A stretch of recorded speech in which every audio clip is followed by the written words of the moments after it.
Okay, so let's talk about why the beam shape coming out from the diode laser is elliptical, and then we will talk about the polarization. Well, the elliptical is actually, it's pretty straightforward. It's a simple reason. You will recall that I drew the chip for the laser in this fashion. This rectangle, thin rectangle, is the shape of the gain medium. Okay, and that's just because layers are. It actually looks like. Let me just draw the what this looks like. So it's a very simple reason. So let's talk about that. Y is the diode laser output beam elliptical in shape? And the answer is that if you look at the chip head on, then what you notice is that it's layers. So there's a layer that is your gain medium, but then after that there are more layers on either side because you have to grow these. Then there's another layer here, okay, and then yet another layer after that, okay, on each side.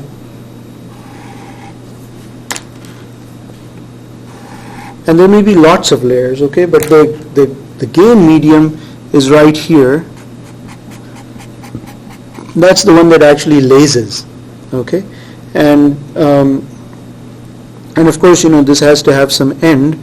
So so let's say it ends like this, right there, okay, and so do the others.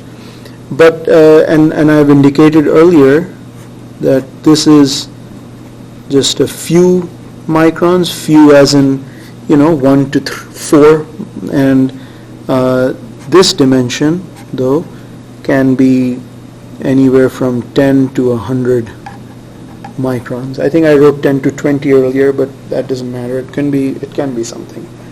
And and then of course there are electrons flowing through this gain medium. Now let's answer the elliptical. Well, it's very clear that if I'm looking at the chip head on and light is coming out from this chip, then you will agree that it's very clear that there's a lot of the diffraction as this beam comes out toward me. The diffraction from this short dimension is going to be much larger than the diffraction from the longer dimension, right? So what will that do? The beam that comes out it'll spread out a lot more, okay? So I'm just going to draw on this. It's going to spread out. So how do I want to do this? Let's see. So let me, I'm just going to first state what I'm doing, that the output beam diffracts much more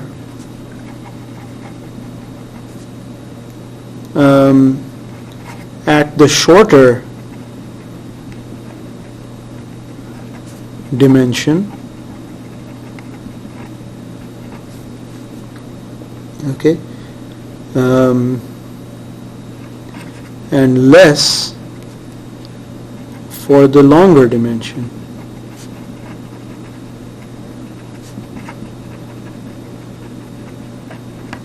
Okay, so let's redraw what I'm talking about. So if here's the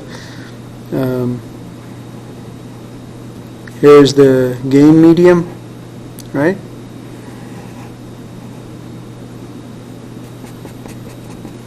Then the beam that's going to come out is going to it'll spread out a little bit. It'll spread out less in the horizontal, but much more in the vertical. So it will look something like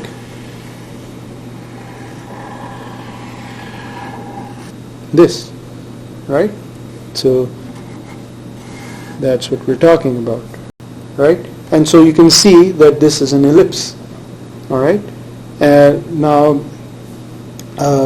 so that's all there is to it. This leads to elliptical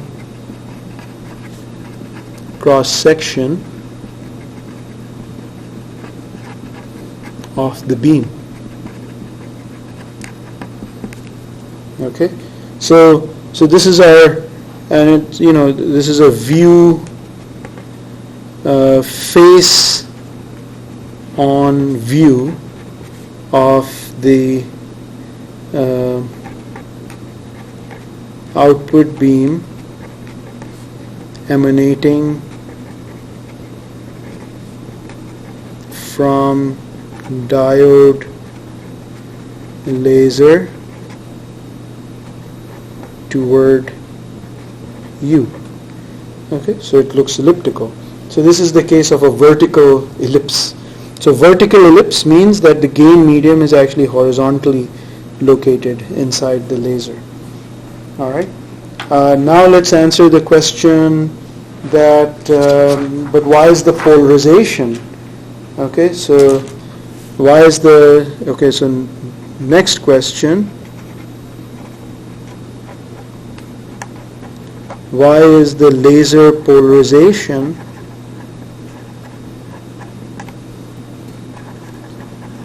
along the short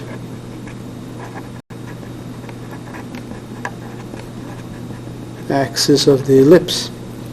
And to understand that, we need to take a magnified view of the gain medium.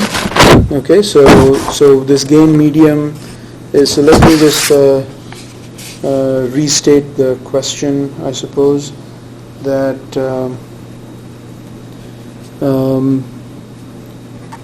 why is the laser polarization, sorry, I have to write this out again, along the short axis of the ellipse? And the answer is again quite simple, in the sense that let's magnified view. Okay, let's make a magnified view of the gain medium. Okay, so I'm going to show, here's the chip.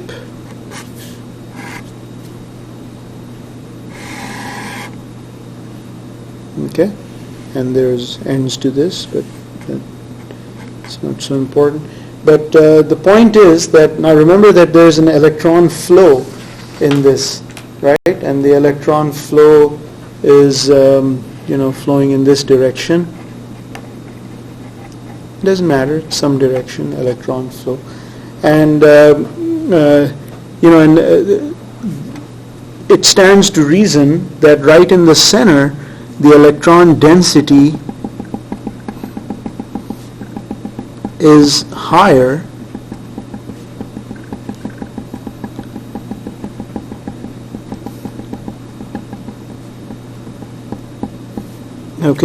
than toward the ends. So I mean, toward the ends it starts to now get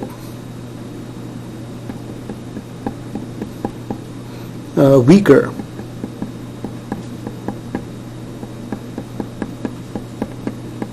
Okay, so it's weaker toward the sides. So what I'm trying to show here is that electron density is strongest near the center of the gain medium. Okay, because remember there were basically, I mean, there's some other layers, but then in the end there was some source which was driving electrons, right? So there was something like this, minus, and then something like that, plus the terminals, the positive and negative ends of the diode laser. And so the electron density is strongest near the center of the gain medium and falls off radially, so it falls off as you move out radially. And so now you can see why the one polarization is preferred to the other, because there's two polarizations in here, all right? And the first polarization is, you can either be polarized, like this, right? Inside here, the light can either be polarized like this. So these are the E vectors.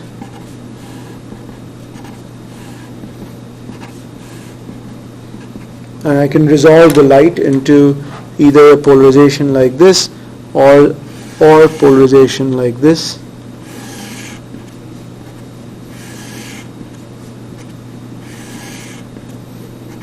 Okay, so the two possible polarizations, I've resolved the polarizations along the two orthogonal directions, red and blue. Two possible polarizations, okay, this guy and this guy, okay, are shown. Okay, now note that the red polarization does not always get to interact. The red polarization, the red polarized component does not always get to interact with the regions where the electron density is highest, meaning that there's red polarization out here and it's not even getting to see much of the electron density. Okay, and remember, the electron density is where the maximum light is produced. So the electron density being strongest near the center of the gain medium means that which implies more light is produced near center than from the sides. Okay, wherever the electron density is more, you have more lasing action, because that's where the recombination, radiative recombination, happens more. Okay, so the red polarization, you'll notice, exists in these regions but also out here in the weak regions. And so the red light tends to, the red polarization is weakened. Okay, on the other hand, you look at the blue polarization, and no matter where the blue polarization is, it's getting to interact with the high density regions. Okay, so no matter whether you look here or here or here or here, it always passes through the region where the electron density is high. All right, so so what happens is that the blue light therefore is stronger than the red polarization, and because of the way a laser works, then because of stimulated emission, the blue polarization wins out over the red and overpowers the red completely, and so the red then just vanishes. Okay, so the reason that I'll write out here is that the blue polarized light always interacts with the high electron density region, unlike the red polarization. Okay, hence blue polarized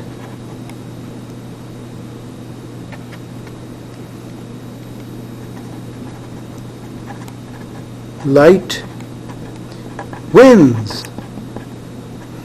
Okay, and and then all the stimulated emission starts to, it gets taken over by the blue polarized light. And so remember that so now if you look at the chip, right, we drew this diagram for the light coming out from this guy, and so this means that it's the blue polarization, so the polarization is going to be along the short axis. Okay? This wins. This polarization wins. Alright? Okay. So, and this is something that we will see in the lab.